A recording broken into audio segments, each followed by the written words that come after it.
en el corazón del Pacífico, donde las olas se rompen contra islas olvidadas por el tiempo, México escribió una página de honor que pocos recuerdan. Era 1945 y el mundo ardía en la última gran batalla de la Segunda Guerra Mundial. Mientras Europa celebraba su liberación, en el otro extremo del planeta, jóvenes mexicanos enfrentaban un infierno de acero y fuego que pondría a prueba cada fibra de su ser. Estos hombres, criados bajo el sol implacable de tierras áridas y montañas eternas, se encontraron volando sobre océanos infinitos, persiguiendo sombras enemigas en cielos extranjeros. No eran superhombres, ni guerreros legendarios. Eran hijos de campesinos, estudiantes, mecánicos y soñadores que un día decidieron que su patria merecía estar en el lado correcto de la historia. La historia comienza años antes, cuando México observaba, con creciente preocupación, el avance de las potencias del Eje. El ataque a Pearl Harbor sacudió al continente entero, pero fue el hundimiento de buques petroleros mexicanos en el Golfo lo que encendió la chispa de la indignación nacional. Los submarinos alemanes torpedearon el Potrero del Llano y el Faja de Oro, enviando a decenas de marineros mexicanos a las profundidades heladas del mar. La noticia corrió como pólvora por todo el país. En cantinas, plazas y mercados, la gente hablaba de venganza y honor. El presidente Manuel Ávila Camacho no tardó en declarar la guerra a las potencias del Eje en mayo de 1942, convirtiéndose así en uno de los pocos países latinoamericanos en participar activamente en el conflicto. Pero declarar la guerra era una cosa, y participar en ella era otra, completamente diferente. México necesitaba formar una unidad de combate que pudiera enfrentar al enemigo en igualdad de condiciones. Así nació el Escuadrón 201, una fuerza aérea expedicionaria compuesta por 300 hombres, de los cuales 33 eran pilotos de combate. La selección fue rigurosa y despiadada. Miles de jóvenes se presentaron en las bases aéreas de todo el país, soñando con volar P-47 Thunderbolt y enfrentarse cara a cara con el imperio japonés. Solo los mejores de los mejores fueron elegidos. Debían tener reflejos de felino, nervios de acero y una determinación inquebrantable. Durante meses, estos hombres entrenaron en bases estadounidenses, aprendiendo técnicas de vuelo que desafiaban las leyes de la física y la cordura humana. El entrenamiento no fue un simple paseo por las nubes. Los aspirantes volaban durante horas en condiciones extremas, practicando maniobras que podían matarlos si cometían el más mínimo error. Aprendieron a reconocer aviones enemigos en fracciones de segundo, a disparar ráfagas precisas mientras giraban en espiral, a mantener la calma cuando el cielo se llenaba de balas trazadoras que buscaban atravesar sus cabinas. Muchos abandonaron. Otros fueron descalificados. Pero 33 hombres persistieron, impulsados por algo más grande que el miedo o la razón. Llevaban consigo el peso de una nación que esperaba verlos triunfar.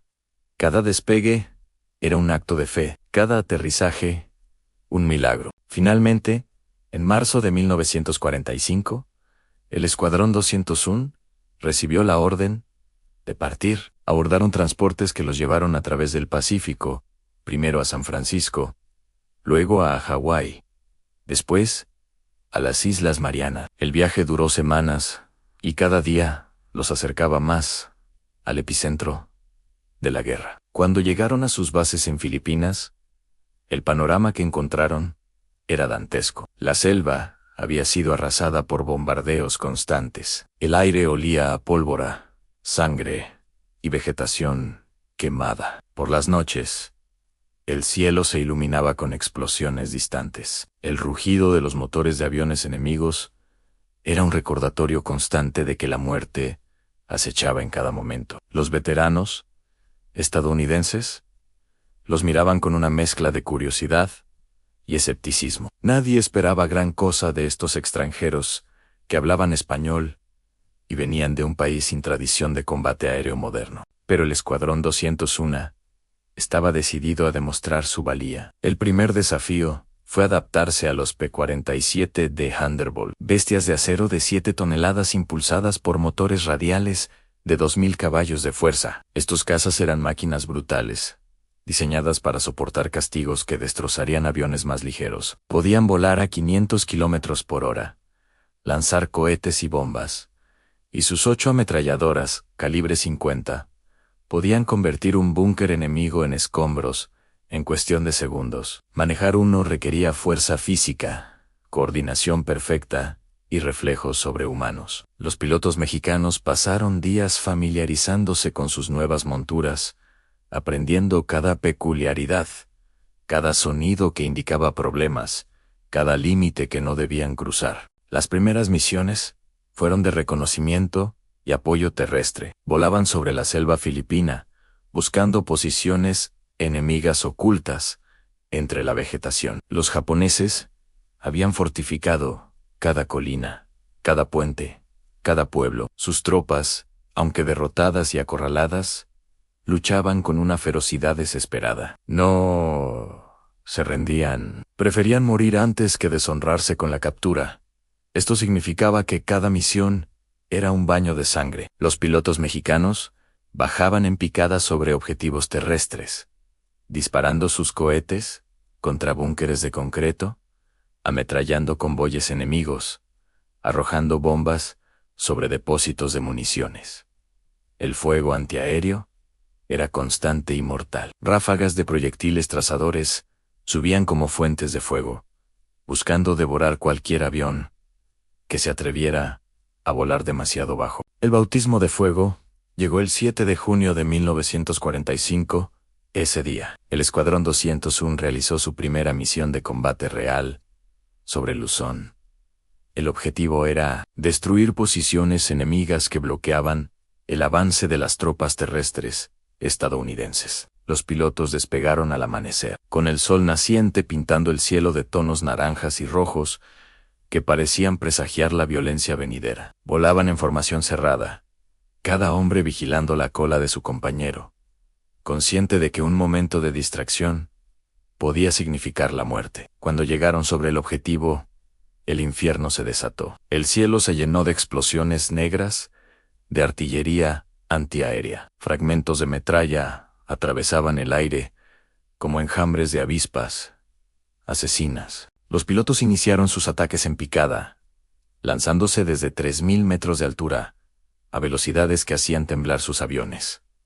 El rugido de los motores era ensordecedor. Las estructuras metálicas gemían bajo la presión. A través de las miras telescópicas, veían objetivos que crecían rápidamente en búnkeres de concreto. Trincheras, zigzagueantes cañones antiaéreos que escupían fuego en su dirección. Apretaban los gatillos y sus ametralladoras cobraban vida, vomitando torrentes de balas que hacían saltar chispas al impactar contra el acero enemigo. Lanzaban sus cohetes y veían cómo estas armas diabólicas trazaban arcos perfectos antes de estallar en bolas de fuego que consumían todo a su alrededor. Arrojaban sus bombas y tiraban de las palancas de control con todas sus fuerzas para salir de la picada antes de estrellarse contra el suelo. El primer día de combate fue un éxito, pero también una revelación. Los pilotos regresaron a la base con sus aviones acribillados por la metralla. Algunos con sistemas hidráulicos dañados, otros con motores humeantes que amenazaban con explotar en cualquier momento. Uno de los pilotos aterrizó con un enorme agujero en el ala, tan grande que podía verse a través de él. Otro regresó con el parabrisas destrozado por un fragmento que había pasado a centímetros de su cabeza. Todos estaban cubiertos de sudor, con las manos temblando por la adrenalina. Pero en sus ojos había algo nuevo, la certeza de que podían hacer esto, de que podían enfrentar al enemigo y sobrevivir para contarlo. Esa noche, mientras los mecánicos trabajaban febrilmente reparando los aviones, los pilotos se reunieron en sus barracas y hablaron poco. Las palabras sobraban. Todos sabían que esto era solo el comienzo. Las misiones se sucedieron día tras día. El Escuadrón 201 atacó posiciones enemigas en Luzón, Bombardeó fortificaciones en Formosa, ametralló convoyes en el sur de China. Volaban en condiciones que habrían aterrorizado a hombres menos decididos. Tifones tropicales convertían el cielo en un torbellino de viento y lluvia que sacudía sus aviones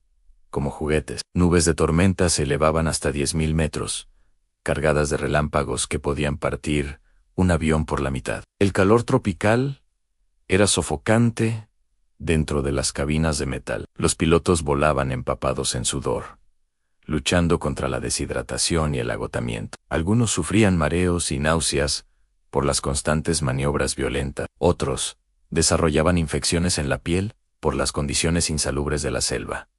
Pero ninguno se quejaba. Todos sabían que tenían un trabajo que hacer y que miles de vidas dependían de que lo hicieran bien. Entre los pilotos mexicanos circulaban historias de encuentros imposibles, de momentos en que la línea entre la vida y la muerte era tan delgada como el filo de una navaja. Se contaba de un piloto que había volado tan bajo sobre un convoy enemigo que las ramas de los árboles rozaron su tren de aterrizaje, de otro que había regresado con un proyectil enemigo incrustado en el fuselaje de su avión, sin explotar, por pura casualidad, de un tercero que había perdido el motor en pleno vuelo y había planeado durante 15 kilómetros para realizar un aterrizaje de emergencia en una playa enemiga, solo para ser rescatado horas después por un submarino estadounidense. Estas historias se contaban en voz baja, como si admitir en voz alta los peligros que enfrentaban pudiera hacer que se volvieran más reales. Pero no todos tuvieron tanta suerte. El 27 de julio de 1945,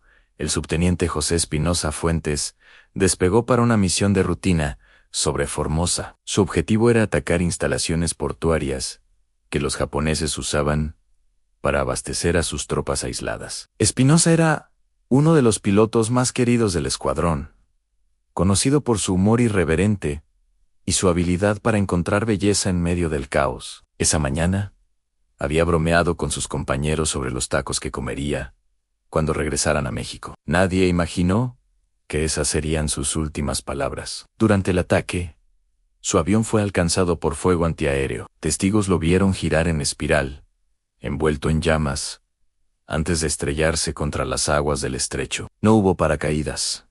No hubo rescate. El mar se lo tragó y nunca devolvió su cuerpo. La muerte de Espinosa golpeó al escuadrón como un puñetazo en el estómago. Hasta ese momento, todos habían salido ilesos de las misiones. Ahora, la realidad de la guerra se hacía innegable. Uno de ellos había caído y no regresaría jamás. Esa noche, los pilotos celebraron una ceremonia improvisada en su honor. Colocaron su casco de vuelo sobre una silla vacía, y cada hombre pasó frente a él en silencio, tocándolo como un último gesto de respeto. Algunos lloraron, otros apretaron los puños con rabia impotente. Todos juraron en silencio que Espinosa no habría muerto en vano, que continuarían luchando hasta que la guerra terminara o hasta que siguieran su mismo destino. A medida que el verano avanzaba, las misiones se volvieron más intensas. Los japoneses, acorralados y desesperados, lanzaban ataques kamikaze contra la flota aliada. Pilotos enemigos estrellaban sus aviones cargados de explosivos contra portaaviones y destructores, causando daños devastadores. En tierra, las tropas japonesas organizaban cargas banzai suicidas contra las posiciones estadounidenses. Era una guerra que había dejado de tener sentido estratégico y se había convertido en un ritual de muerte y destrucción. El Escuadrón 201 continuaba volando, atacando, destruyendo. Sus pilotos se habían vuelto expertos en su oficio mortal. Podían identificar un tanque enemigo a kilómetros de distancia. Sabían exactamente dónde colocar un cohete para maximizar el daño. Podían evadir fuego antiaéreo, con maniobras que parecían desafiar las leyes de la física. Entonces, el 6 de agosto de 1945, todo cambió. Una noticia increíble se esparció por las bases aliadas como un incendio. Estados Unidos había lanzado una nueva arma sobre la ciudad japonesa de Hiroshima. Una sola bomba había destruido la ciudad entera. matando a decenas de miles de personas en un instante. Los pilotos mexicanos no podían creer lo que escuchaban. Una sola bomba capaz de destruir una ciudad completa sonaba como algo sacado de una novela de ciencia ficción. Pero los reportes eran claros y aterradores. 3 días después, otra bomba similar destruyó Nagasaki. El mundo había entrado en una nueva era, una en la que la humanidad poseía el poder de aniquilarse a sí misma completamente. El 15 de agosto, Japón anunció su rendición incondicional. La guerra había terminado. Cuando la noticia llegó a la base del Escuadrón 201, hubo un momento de silencio atónito, como si nadie pudiera creer que realmente había acabado. Luego, estalló la celebración. Los hombres gritaban, se abrazaban, lloraban de alegría y alivio. Habían sobrevivido. Después de meses volando a través de un cielo lleno de fuego y muerte, habían sobrevivido. Esa noche, la base entera se convirtió en una fiesta. Se bebió todo el alcohol disponible. Se cantaron canciones mexicanas que resonaron en la selva tropical filipina. Se contaron historias de hazañas y milagros. Por primera vez en mucho tiempo, estos hombres pudieron pensar en el futuro sin la sombra constante de la muerte. El Escuadrón 201 había completado 59 misiones de combate. Había lanzado 1.800 toneladas de bombas sobre objetivos enemigos. Había disparado más de 200.000 balas de ametralladora. Había destruido docenas de fortificaciones, convoyes y posiciones artilleras. Y lo más importante, había demostrado que los pilotos mexicanos podían enfrentar a cualquier enemigo en igualdad de condiciones y salir victoriosos. Solo un hombre había caído en combate: José Espinosa Fuentes. Pero su sacrificio nunca sería olvidado. Los demás regresaron a casa como héroes, aunque muchos de ellos nunca hablaron públicamente sobre lo que habían vivido. Para ellos, la guerra no era algo de lo que presumir. Era un capítulo oscuro que preferían dejar atrás. Cuando el escuadrón regresó a México en noviembre de 1945, fueron recibidos con desfiles multitudinarios. Miles de personas llenaron las calles de la Ciudad de México para vitorear a estos hombres que habían llevado el nombre de su país a través del Pacífico y habían luchado en la guerra más grande de la historia. Los pilotos desfilaron en formación, aún con sus uniformes de vuelo, mientras la gente arrojaba flores y confeti. El presidente Ávila Camacho los condecoró personalmente, declarando que habían honrado a México con su valor y determinación. Pero para los pilotos, la verdadera recompensa no estaba en las medallas o los discursos. Estaba en saber que habían cumplido su deber, que habían estado a la altura de las circunstancias cuando su país los llamó. Los años pasaron, y la memoria del Escuadrón 201 comenzó a desvanecerse lentamente en la conciencia colectiva de México. Nuevas generaciones crecieron sin conocer la historia de estos hombres que habían volado a través de cielos enemigos. Los libros de historia les dedicaban apenas unas líneas. Las películas de guerra se enfocaban en otros teatros de operaciones, pero entre los que sabían, entre los que recordaban, el Escuadrón 201 permanecía como un símbolo de lo mejor que México podía ofrecer al mundo. No eran conquistadores ni imperialistas. No buscaban territorio ni riquezas. Simplemente habían elegido luchar por lo que creían correcto, sin importar el costo personal. Habían demostrado que el coraje no conoce fronteras ni nacionalidades, que cualquier hombre dispuesto a arriesgar todo por sus ideales merece respeto y admiración. Hoy, más de 7 décadas después, el legado del Escuadrón 201 sigue vivo en las academias militares mexicanas, donde nuevas generaciones de pilotos aprenden sobre estos hombres que escribieron una de las páginas más gloriosas de la historia militar del país. Sus nombres están grabados en monumentos. Sus hazañas se enseñan en las escuelas, pero quizás el mejor tributo a su memoria es simplemente recordar que existieron, que volaron, que lucharon y que algunos murieron defendiendo algo más grande que ellos mismos. En un mundo que a menudo parece carecer de héroes verdaderos, el Escuadrón 201 nos recuerda que el heroísmo no es un mito ni una fantasía. Es una elección que cualquier persona común puede hacer cuando las circunstancias lo exigen. Es la decisión de enfrentar el miedo, de cruzar un cielo lleno de fuego y emerger del otro lado con la dignidad intacta. Eso es lo que hicieron estos pilotos mexicanos, y por eso merecen ser recordados para siempre.